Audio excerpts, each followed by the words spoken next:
Welcome to the Pylon Cam YouTube channel. If you've stumbled upon this tiny little channel, you've struck gold. It's your boy Mike, back at it again with another fantasy football video. In this video, we got our top 10 wide receivers in redraft formats.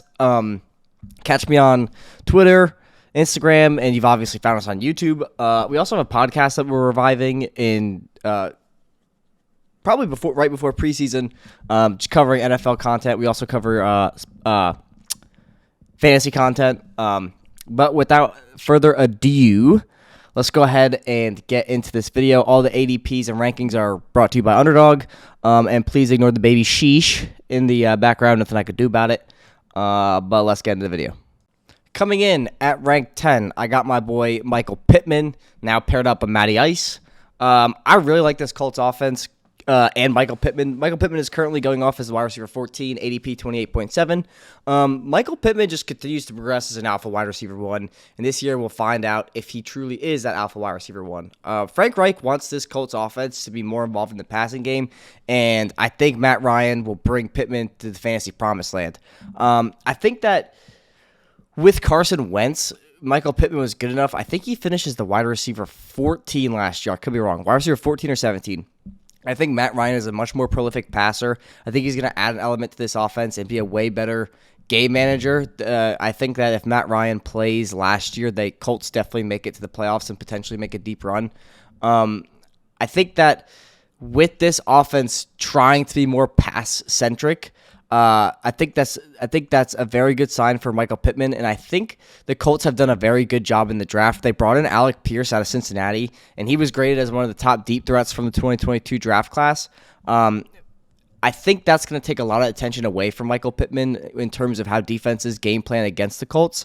But Matt Ryan does have a history of hyper-targeting his wide receiver 1, which I think is a huge draw to Michael Pittman because I think he's going to see an influx of volume each game. I think he could potentially see on average 2 to 3 more targets per game, which would help Pittman finish even higher than he did last year. Pittman finished 2021 with 1,082 yards, 129 targets, and 88 receptions with Wentz throwing him the ball. I think Ryan under center, Pittman could finish this year with over 150 targets, 1,300 yards, and 10 touchdowns. That's my projection, and I don't think it's outlandish with how he finished 2021. I'm super high on Pittman. I think if you could grab Pittman early on in rounds or trade for him, he's definitely probably one of my favorite trade targets, but his value has skyrocketed, so it's going to be kind of hard to pluck him away from teams. But I also do think this is a wide receiver that if you're going to reach for anybody, it should be Michael Pittman. But I really do like Michael Pittman, and I think his ceiling is much higher than it was last year. Coming in at rank 9, I got Deebo Samuel, currently the wide receiver 8, ADP 19.4. I think Deebo's value last year, and this should come as no surprise, was his ability to carry the rock out of the backfield. He was arguably, if viewed as a pure running back, one of the best running backs in the NFL last year. His yards per carry, I don't have them written down, but they were absurd. But I do have concerns with Deebo, and I think that even though I have him ranked as 9, and I should have mentioned this in the previous running back videos, though I have these running backs ranked where they are, I think the rankings are accurate, but it doesn't mean I'm going to target these players, and it doesn't mean I'm necessarily telling you to target these players. Deebo is a prime example of a player who is very, very talented and a very, very good wide receiver option for fantasy, but I don't know necessarily if he's good. I think this is a player who finishes below his ADP, below the wide receiver 8. It's no secret that he doesn't want the workload he got out of the backfield going into 2022. He's made that very clear. His agent has made that very clear. And to be honest, looking at Deebo as a pure wide receiver, he's not the most impressive receiver, in my opinion. For instance, I think Terry McLaurin is a much better wide receiver option than Deebo Samuel from a pure NFL standpoint. Against man and press coverages, Deebo's success rate ranked 33rd and 20th percentile. And he wasn't, but he was remarkable at beating zone coverage where his success rate was in the 92nd percentile. So to reiterate, against man and press coverage, Deebo's success rate ranked in the 33rd and 20th percentile, which is not good. But against zone coverage, he was in the 92nd percentile, which is elite. I'm just very skeptical about Deebo this season as Again, him and his agent are openly disgruntled by the way he was used last year.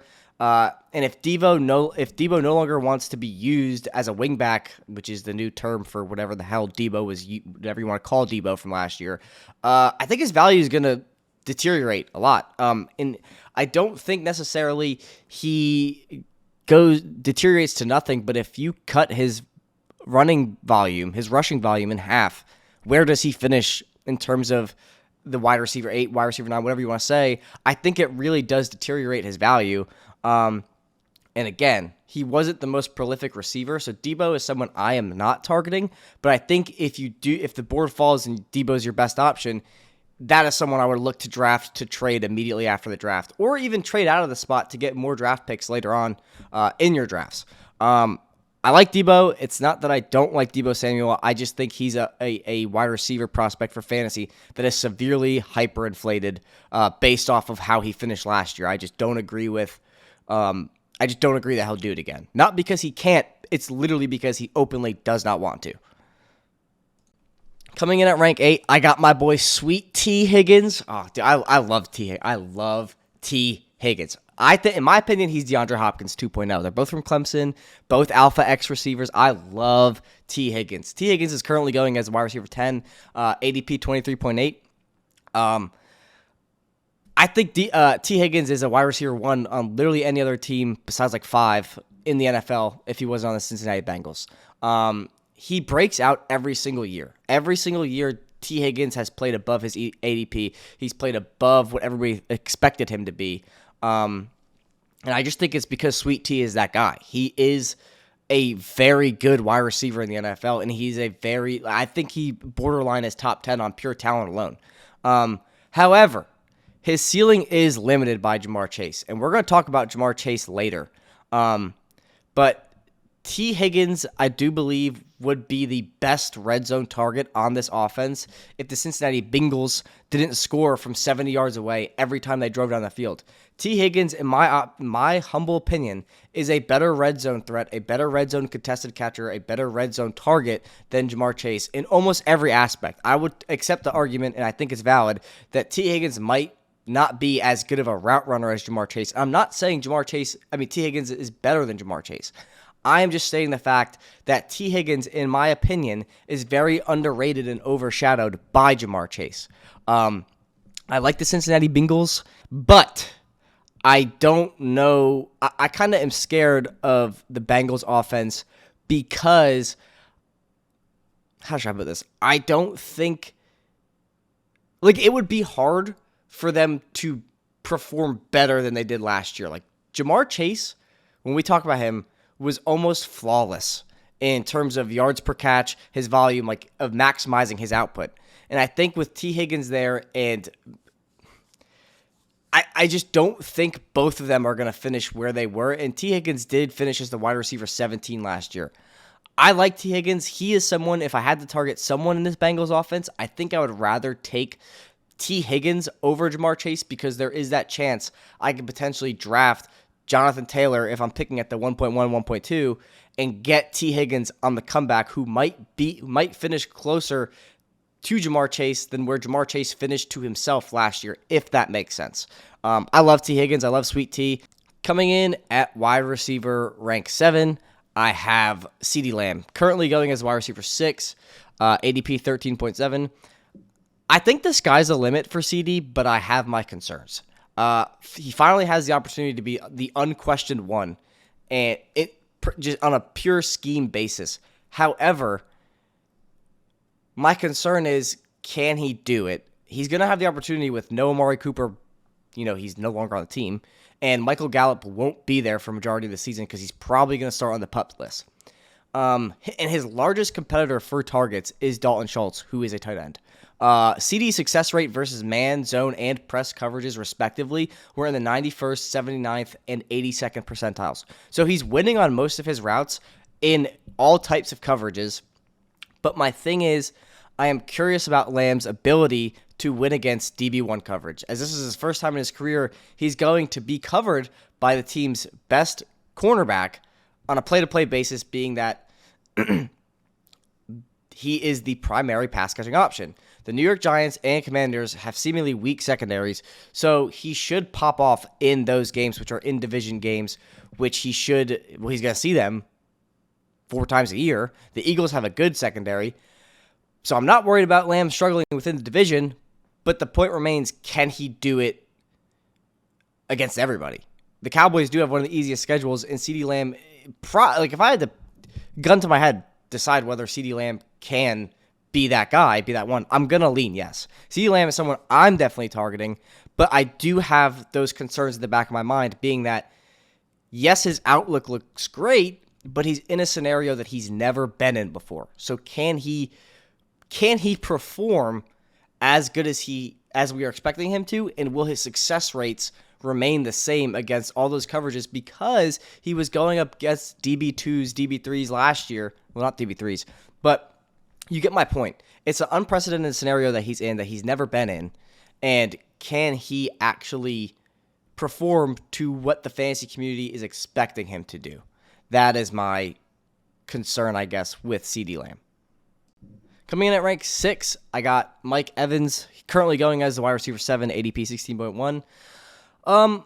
Tom Brady's coming back. He retired and then unretired. And in Brady's 2 years with Tampa Bay, Evans has had back-to-back seasons of over 100 targets, 1,000 yards, and 70 or more receptions with 13 or more touchdowns.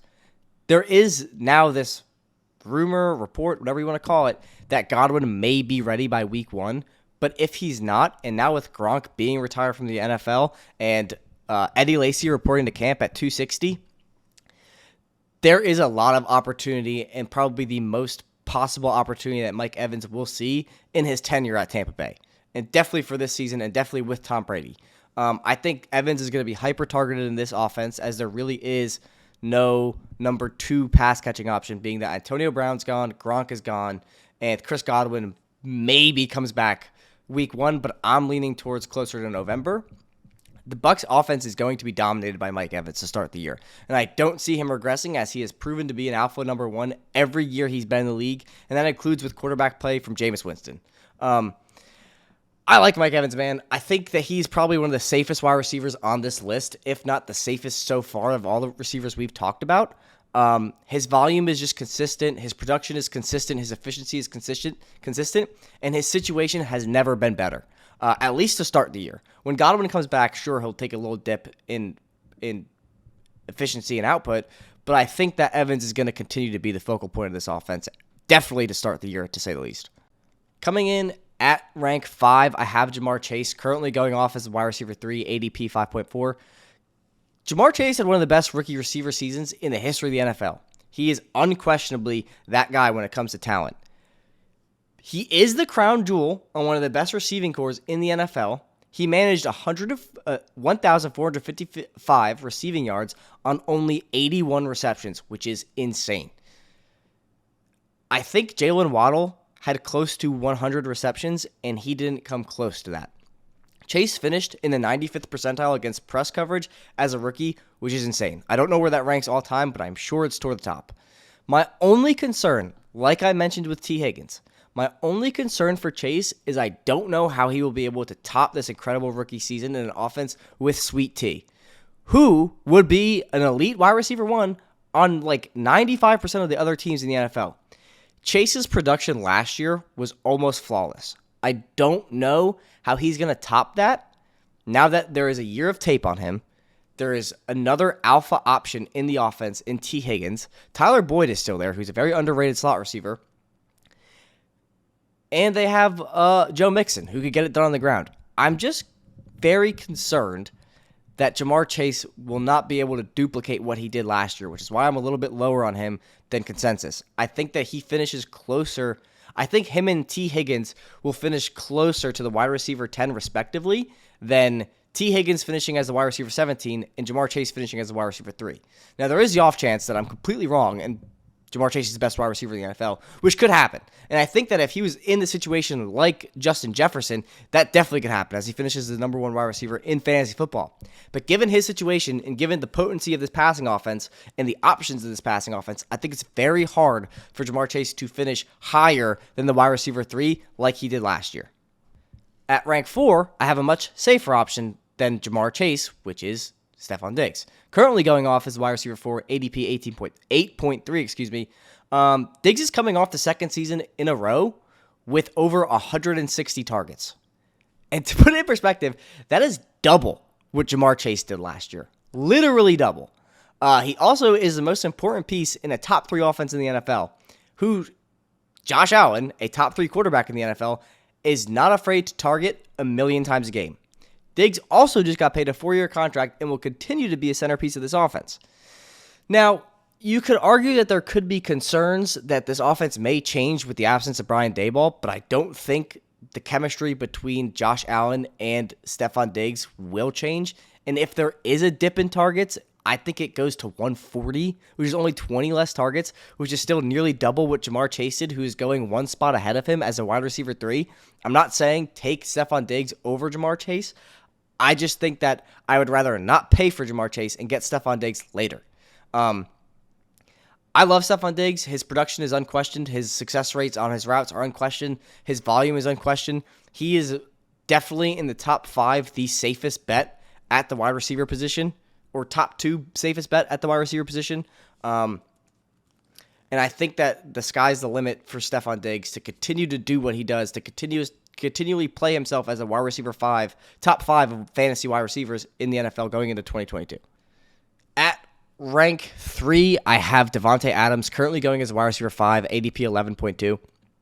I don't think it should be questioned that Davante Adams is literally the best wide receiver in the NFL. I understand Cooper Kupp went nuts last year, but nobody has done it on a more consistent basis than Davante Adams, and he's going to demand an insane amount of targets no matter where he is in the NFL.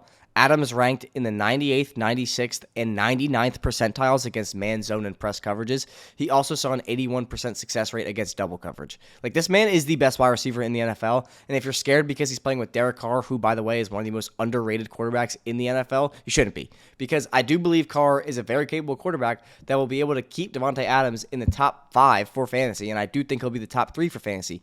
You don't go out and get Davante Adams and then expect you to continue to pepper Hunter Renfrow? Like, what? That doesn't make sense. This is now a more potent offense than Adams has ever seen. There are more pass-catching options in the Raiders' offense than Davante Adams has ever played with in his career. He has been the only capable wide receiver in Green Bay for his entire career, and I don't want to hear anything about, oh, they had MVS, oh, they have Allen Lazard. Who are they? Like, we're getting hyped about Allen Lazard for what?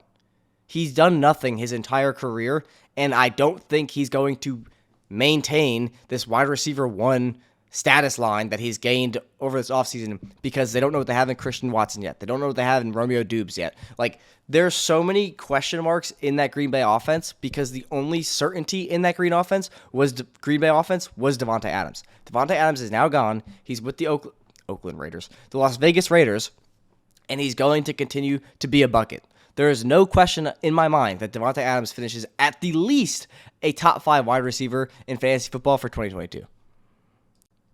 Coming in at rank 2, currently going as wide receiver 2, ADP 3.8, is Justin Jefferson. Justin Jettas, that guy, the gritty king. I love Justin Jefferson, and I think he's actually, despite his finishes, he is in the best situation he has ever been in since entering the league. Reports are that Kevin O'Connell is going to be operating, and if you don't know who Kevin O'Connell is, he's a new head coach of the Vikings, who historically have been in an offense with Mike Zimmer, who is a defensive coach. Kevin O'Connell is coming from the Los Angeles Rams and was their offensive coordinator. Kevin O'Connell is going to be operating with a large amount of 3 wide receiver sets, and the offense is going to flow through Jettas instead of the one shoulder that Dalvin Cook has left. There also is the understanding that this is not going to be a defensive-minded team anymore, inherently because they brought in an offensive-minded head coach. Jettas played 88% of the team snaps, and though Thielen may persist to be the go-to red zone option for Kirk Cousins, just based off of years and years of chemistry, Justin Jefferson had 167 targets last year, with Thielen having the second most with 95. Against man, zone, and press coverages, Justin Jefferson finished the 94th percentile in success rate, 91st percentile in success rate, and 96th percentile in success rate. He saw double coverage at 8.7% of his routes. It had a 77.3% success rate. there is a very, very good argument to be made that Justin Jefferson will be the best wide receiver in the NFL next year. And if he's not, he is definitely still a top 3 wide receiver in the NFL currently. And he is in the best situation he has been in his entire career. I love Justin Jefferson. And I think that Justin Jefferson is probably one of 2 wide receivers that I would target in the first round just because personally, I like to go the robust RB route and just dominate my first few rounds with running backs because I think they're the most important position in fantasy football given the sheer volume and sheer success rate and breakout rates that wide receivers have over running backs. Usually, if you're looking for dart throw running backs, you're not going to find them. But if you go after dart throw receivers, you will find 1 or 2. That's just historically how fantasy football operates because there are so many more wide receivers in the NFL than starting running backs. And coming in at number 1, I got Cooper Kupp. I mean, like, what is there to say? Honestly, like, he's going off as wide receiver 1, ADP 3.2. He just won a triple crown last year. I don't even know if that has ever been done in the NFL ever. In over 100 years of the NFL, nobody has done what Cooper Kupp did last year. And people are saying, oh, well, he can't finish as the wide receiver 1. What if he regresses? If he regresses, to what degree? The wide receiver 3? Like, he had 145 receptions, and this is just the regular season, 145 receptions, 1,947 yards, and 16 touchdowns. He was averaging nearly 1 touchdown per game. And he was targeted a whopping 69.44% in the red zone. I do think that number is going to dip, though. If I had to say one metric he will dip in, it is red zone targets because of Allen Robinson. We're going to talk about Allen Robinson in a later video. But I don't think, like, let's not overthink this one. Wide receiver 1 is Cooper Kupp. If you're going to draft a wide receiver in the first round, it's Cooper Kupp. Like, don't think about it. Don't get cute. Don't go with Jefferson. Don't go with Chase. Like, if you're going to do it and Cooper Kupp is on the board, you're taking Cooper Kupp. It's that simple. Anyway, guys, that's going to do it for this video. That's going to do it for me. Thanks for tuning in to the channel. Like I said, if you found this channel, you struck gold. Let's talk about it. If there's anything you disagree, let's talk in the comments. You won't hurt my feelings. You can be as mean as possible. I just want to talk to you. We'll talk about it. Maybe become friends. I don't know. But like I said, check me out on Twitter, Instagram. You found us on YouTube. Go ahead and check out the podcast. Nothing relevant is on there. It's all from last season. But if you want to hear what we've done in the past, some of our old work, go ahead and check out the podcast. Anyways, that's going to do it for this video. These are my top 10 wide receivers for redraft formats. Wide receiver 20 will be out sometime top 20 wide receivers will be out sometime this week. Thanks for checking out the channel, and I'll catch you next one. Peace.